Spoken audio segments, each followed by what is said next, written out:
So hey guys, Jono here, and today, as you can see, we're in a slightly different setup than we normally are. That is because we're at my desk and we're going to talk about the importance of sound design in your videos. So let's roll on that intro and get cracking with the video.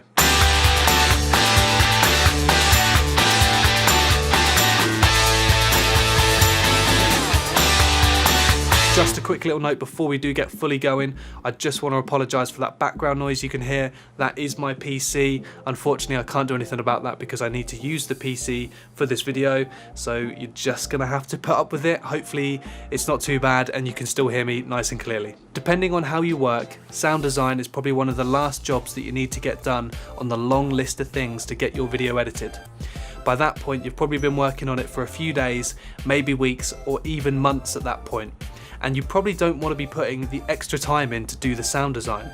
But the answer to that should always be yes. You should always dedicate extra time and allocate enough time to worry about working on sound design. I stressed this same point in a previous video of mine where I stated how much more important it is to have good sounding audio over stunning visuals. Now, I was mainly talking about dialogue in that video, but audio stretches so much further than that. What about all those other sounds that you've come to expect to hear when you watch your favourite films? Maybe it's the sound of a phone ringing, or the footsteps of your main character, or maybe it's just some background noise. Whatever it may be, it needs to be there and it needs to sound good. Now, the reason that we're here at the desk today rather than being in the general studio setup is because I wanted to show you some of my previous examples of work and break down the sound design for you. And I thought that would be so much better to do here at the desk rather than sat in the studio. So let's get cracking with the video and let's break down this sound design. So you can see here that we are now inside of Premiere Pro, and what I've got open is the project file for the first video that I ever made. And what we're going to be looking at is the intro that I made for that video. So I done all the Foley work and recreated every sound that you hear within that intro. And what Foley is basically reproducing every sound or everyday sounds that you hear in a typical scene within a film. So what I'm going to first do for you is I'm going to solo this music track here so you can't hear the Foley sounds and you can just get an idea of what it sounds like if those sounds weren't in the video.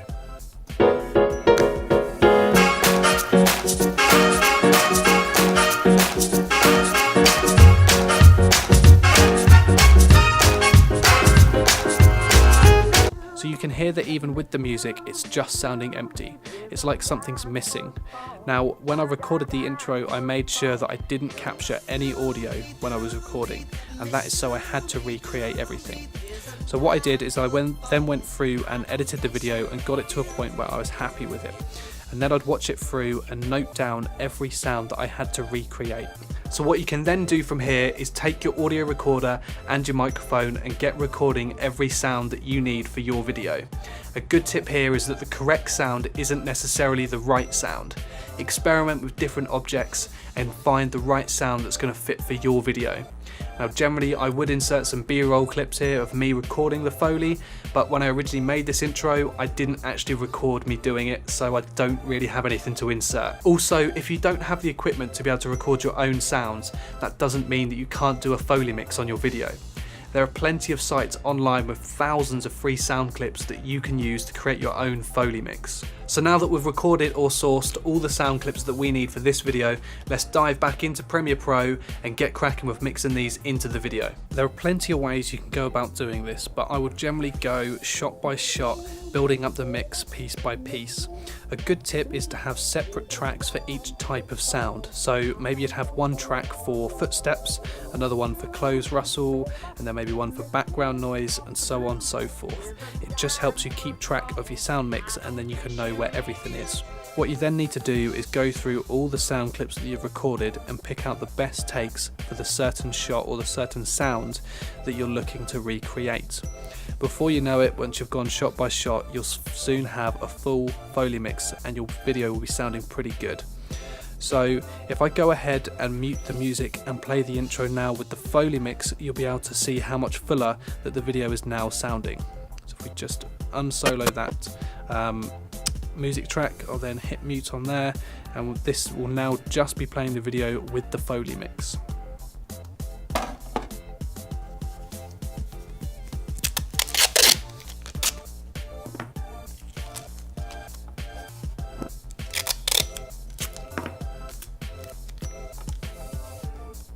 I just go ahead here, you know, I've got every little sound in there, so even the writing, excuse the little riser there for the music, I forgot that was there, but every little sound that you hear, you need to recreate, and it makes such a massive difference. Foley is a great way to add another dimension to your video and help fully engage your audience. Plus, it can be really good fun, especially if you try and record your own sounds and experiment with different objects trying to get the right sound for your shot. So I've just opened up another project here that I want to show another use for sound design in, and that is motion graphics. Last year I made this video for a local car show and done this stylistic intro entirely made in After Effects. And the thing with motion graphics is that there isn't any sound built into your motion graphics that you're making. So you kind of need to recreate that the same as you would with Foley with our previous example of the intro.